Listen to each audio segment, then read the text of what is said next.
नमस्कार, मैं हूं आपके साथ कौशिकी और आपका हमारे चैनल आवाज़ इंडिया लाइव में स्वागत है। लेटेस्ट खबरों को सबसे पहले देखने के लिए हमारे चैनल को सब्सक्राइब करें और बेल आइकन को दबाना ना भूलें। खबरें पसंद आने पर लाइक जरूर करें। चलते हैं अगली खबर की और अगली खबर उत्तर प्रदेश के जनपद फिरोजाबाद से आ रही है। आपको बता दें कि आवाज़ इंडिया लाइव चैनल की एक विशेष पहल जिम्मेदार कौन के चलते अंतर्राष्ट्रीय गौ माता सेवा महासंघ की राष्ट्रीय सचिव परम पूज्य महिमा ब्रजकिशोरी जी से हमारे संवाददाता पंडित श्याम शर्मा ने बात की। भगवताचार्य पूज्य महिमा ब्रजकिशोरी जी ने आवाज़ इंडिया लाइव चैनल की इस पहल को देखते हुए बड़ी ही प्रसन्न मुद्रा में अपने भावों को व्यक्त करते हुए अपने भक्तों, गौ सेवकों और इस देश के नागरिकों को सीख का पाठ पढ़ाया और बताया कि हम किसी भी कार्य को लेकर के दूसरे पर उंगली उठाने के बजाय अपने आप को समझे ताकि ऐसी कोई समस्या उत्पन्न ही ना हो जिससे कि पहल उठे। जिम्मेदार कौन, देखिए पूरी खबर हमारे संवाददाता पंडित श्याम शर्मा के साथ।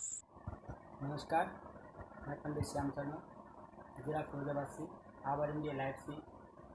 आज हमारे बड़े सौभाग्य का विषय है कि हमारे चैनल पर अंतर्राष्ट्रीय गौ माता सेवा महासंघ की राष्ट्रीय सचिव पूज्या महिमा ब्रजकिशोरी जी के आज दर्शन का सौभाग्य मिला है। हमारा चैनल एक पहल के ऊपर लगा हुआ है, इसका नाम है जिम्मेदार कौन। उसको आगे चलाते हुए, उसी पंक्ति में जोड़ते हुए आज दीदी से बात करते हैं कि उनसे पूछते हैं उनके भाव क्या हैं।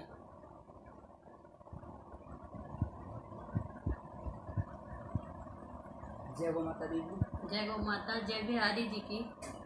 मैं आपसे ये पूछना चाह रहा था, वैसे तो बहुत दिनों से ये कामना थी कि आपके दर्शन हो, हमारे चैनल को जो सौभाग्य प्राप्त हो, लेकिन आज वो मौका मिला है।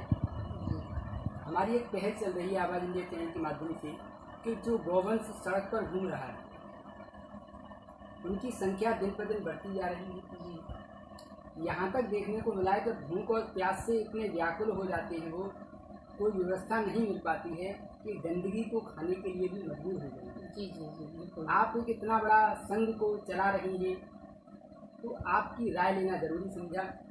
आप इसमें क्या राय देंगी ये बताइए। देखिए, जैसा कि आपने सुना है, अंतर्राष्ट्रीय गौ माता सेवा महासंघ बहुत अच्छा कार्य कर रहा है। जब से लॉकडाउन सिस्टम हुआ, आपने देखा होगा कि लोगों ने कहाँ कहाँ दान नहीं किया, लेकिन गौ माता के लिए दान करने वाले कुछ बिरले ही रहे।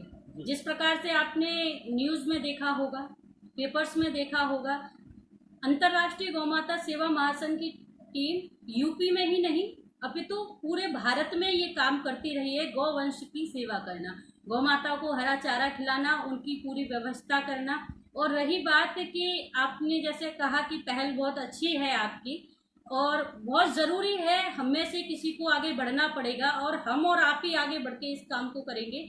जैसा आपने देखा है, जैसे भी आपने बोला था कि गौवंश सड़कों पर घूम रहा है, अगर इसमें दोषी किसी को माना जाए तो हम इंसान नहीं हो सकते और हम इंसान ही हैं, दोनों ही बातें हैं।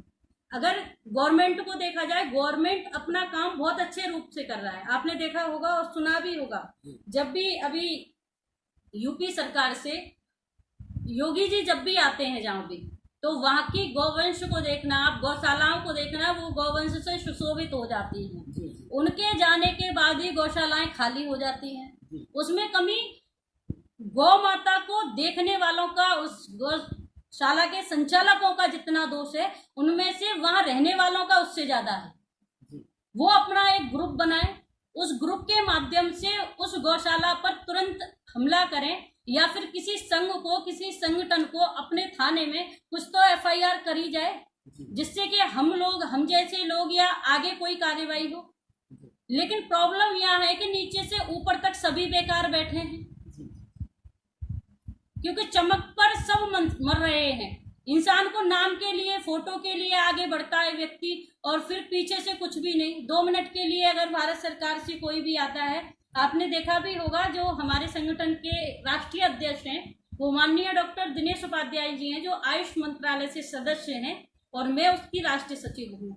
हमारा जो प्रकल्प है, हमारा प्रकल्प ये नहीं है कि संघ के द्वारा कमाई की जाए, संघ के द्वारा दान जरूर मिलना चाहिए जिससे गौवंश की सेवा की जाए।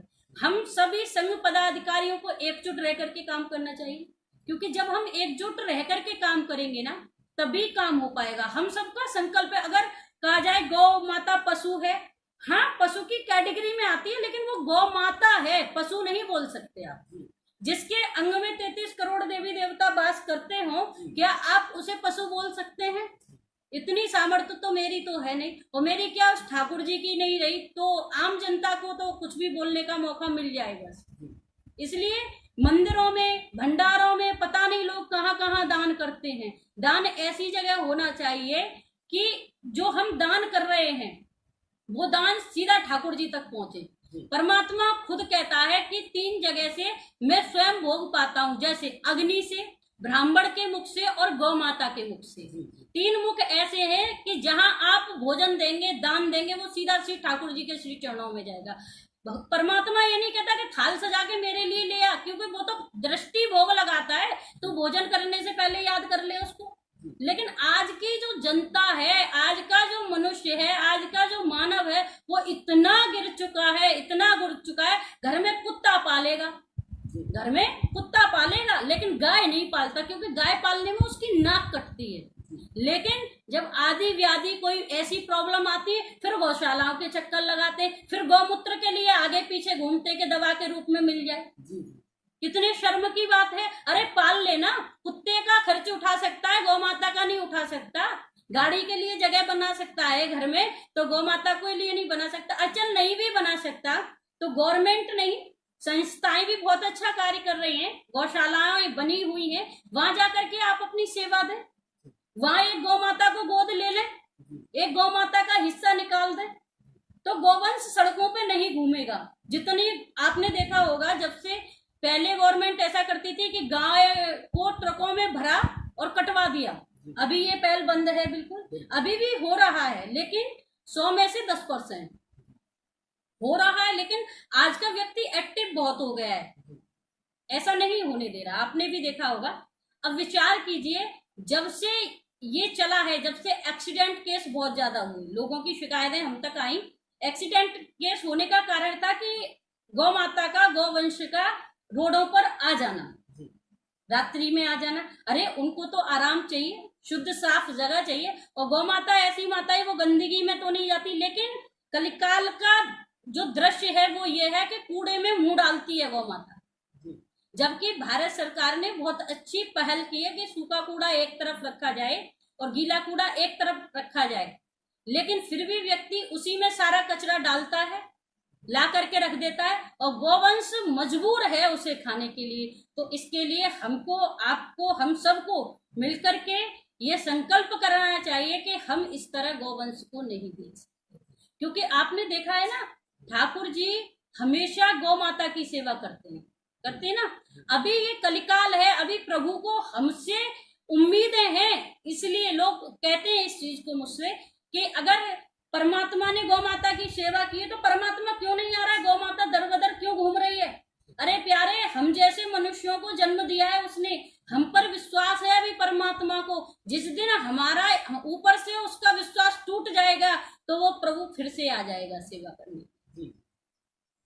मैं एक बात और कहना चाह रहा था जी, कि हमें यहाँ तक हमारे संज्ञान में है, ब्लॉक स्तर से, तहसील स्तर से लेकर के प्रत्येक जगह गौचर जो भूमि होती है उनकी व्यवस्था की गई है, लेकिन आज तक वो कभी देखने को नहीं मिली है। नहीं मिली। ये बिल्कुल सही बात है। अपना अंतर्राष्ट्रीय गौ माता सेवा महासंघ की ये पहल है कि 1 अगस्त से जो गौचर भूमि है हर तहसील में होती है, हर जगह मिलेगी, हर ब्लॉक में मिल सकती है आपको। गौचर भूमि हर जगह है, एक छोटे से गांव में भी गवर्नमेंट जगह आपको मिल जाएगी।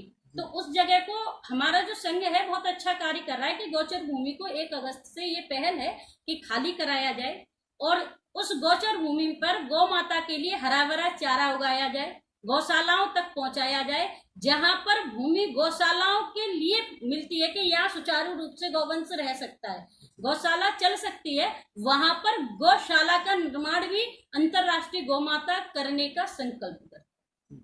एक बात और छोटी सी रह गई थी जी, कि हमारी गाय को, संस्कृति को देखते हुए, पाश्चात्य संस्कृति को देखते हुए गाय को प्रधानता है और आज भी लोग पूछते हैं और मानते हैं। जब हमारे ठाकुर जी ने पूजा तो हम क्यों नहीं मानते। बिल्कुल बिल्कुल। लेकिन फिर भी हमारी सरकार जो है उनको गौ माता की दृष्टि से नहीं देख पा रही है। प्रतीक चिन्ह जो आप चाहते हैं जी, क्या है आपका उद्देश्य, वो जरा देखिए। मैं इस समय जो प्रेजेंट में संतों के हाथ में सत्ता है, इसको सब जानते हैं। जब संत हाथ में सत्ता होती है तो जन कल्याण के लिए ही होती है। और अभी योगी जी हैं, वो तो बहुत गौ भक्त हैं, लेकिन बंदा करे भी क्या, उसके सामने सब कुछ ठीक होता है और बाद में सब कुछ गड़बड़ हो जाता है। लेकिन मेरा जो अपना है, कुछ समय बाद हमारी ये लॉकडाउन जैसे खत्म होता है नवंबर दिसंबर में, उनके साथ हमारी मीटिंग भी है और मीटिंग गौवंश को लेकर ही है। हमारा अपना जो मन है, अंतर्राष्ट्रीय का मन जो है वो ये है, जिस प्रकार से हम आर्मी की भर्ती देखते हैं ना, यूपी पुलिस की भर्ती देखते हैं, लेखपाल की भर्ती देखते हैं, गवर्नमेंट जॉब की भर्ती निकलती है, उसी प्रकार से हमारा गवर्नमेंट से निवेदन रहेगा कि गौशालाओं में भी गौ सेवकों की भर्ती की जाए। जो गवर्नमेंट गौशाला है उसमें गौ सेवकों की भर्ती की जाए। अगर आपने देखा होगा, क्या सरकार अपनी जेब से देगी? नहीं, क्योंकि गौ माता खुद इतना देगी कि उनकी तो सैलरी निकलती रहेगी, लेकिन वो फीडिंग में होनी चाहिए। गवर्नमेंट जितने भी गौ सेवक हैं वो फीडिंग में हो।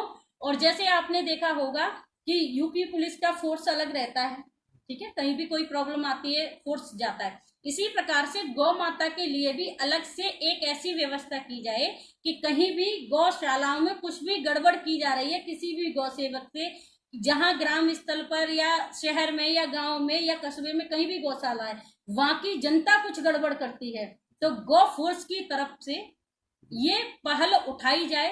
जिस प्रकार से हमने देखा है तमाम कानून में, तो गौ माता के लिए भी कानून बनना चाहिए। एक बात और थी कि आपके हिसाब से, आपकी अपने विचार से गौ माता को राष्ट्रीय माता का जो दर्जे की बात चल रही है, इसके बारे में क्या विचार है? नहीं, गौ माता को राष्ट्रीय माता बनाने की बात नहीं चल रही है। समझने वाला बेवकूफ है, वो तो राष्ट्र की माता है और रहेगी। ये तो ये है, वो कहते हैं ना, अब सबको समझाना है ये राष्ट्र की माता है, ये राष्ट्र की माता है। जब वो परमात्मा इस धरती पर आया तो उसने गौ माता को कभी गौ पशु नहीं कहा, गौ माता ही कहा। जब परमात्मा ने जिसको माता कहा है वो तो ऑलरेडी राष्ट्र की माता है, उसे हम क्या, पर हाँ समझाना पड़ रहा है। आप वहां कमी हमारी और आपकी, हमारे परिवारों की, हमारी माताओं की, हमारी बहनों की। क्यों? क्योंकि हम बच्चे को सिलेबस दिलाते हैं, स्कूल का कोर्स दिलाते हैं, जितना वजन बच्चे में नहीं होता उससे ज्यादा वजन उसकी किताबों में होता है, लेकिन कभी उसे रामायण और भागवत जी और गीता जी का एक अध्याय नहीं पढ़ाते। हम कभी अपने जीवन में लाके ही नहीं देना पसंद करते कि तू इसे भी पढ़ ले, और बाद में सर पकड़ के रोते। साफ साफ लिखा है, गावो विश्वस्य मातरा, गाय विश्व की माता है। इसे समझाना कहाँ है, बस लोगों को बताना है। लेकिन जो जिसके लिए आया करेगा वही। मेरा बस इतना ही कहना है, अगर कान को ऐसे पकड़ोगे फिर भी कान है, और हाथ घुमा के पकड़ोगे फिर भी कान है। मैं ये सबसे आग्रह करूंगी, निवेदन करूंगी कि आप सब इस चीज को स्वीकार कर लें। गौ माता विश्व की माता है, मेरी या आपकी या हमारे परिवार की या किसी शहर की या किसी कस्बे की, किसी एक की नहीं है, वो हम सब की माता है। कहा जाता है गाय के दूध में अमृत है, दूध तो भैंस का होता है, अमृत कहाँ है? अमृत तो गौ दूध है, गाय का दूध अमृत है, दूध पीना है तो भैंस का। लेकिन आज व्यक्ति नहीं सुधर रहा, उसे घृणा आती है, उसे शर्म आती है, लेकिन ये कब समझता है? जब ये गिरता है। क्योंकि आपने देखा होगा, झुका हुआ जो शाखाएं होती हैं, जिस पेड़ की शाखाएं झुकी हुई होती हैं वो पेड़ उतना ही सुंदर लगता है, और जिसकी शाखाएं खड़ी होती हैं वो पेड़ उतना ही बुरा लगता है। इसी प्रकार से हम संसारी जीव जितना झुकेंगे उतनी प्राप्ति लेंगे, और जितना अकड़े अकड़े रहेंगे हमारे पास जितने भी लोग हैं वो भी हमसे दूर हो जाएंगे। इसलिए आप यहाँ तक आए, बहुत बहुत आभार आपका, आपने इस लायक समझा हमें। हमारे चैनल को आपने इतना समय दिया, इसके लिए हम भी बहुत आभारी हैं। कोई नहीं, ये तो मेरा कर्तव्य है। आप सभी को भी जय बिहारी जी की, जय राधा रानी की, जय गौ माता।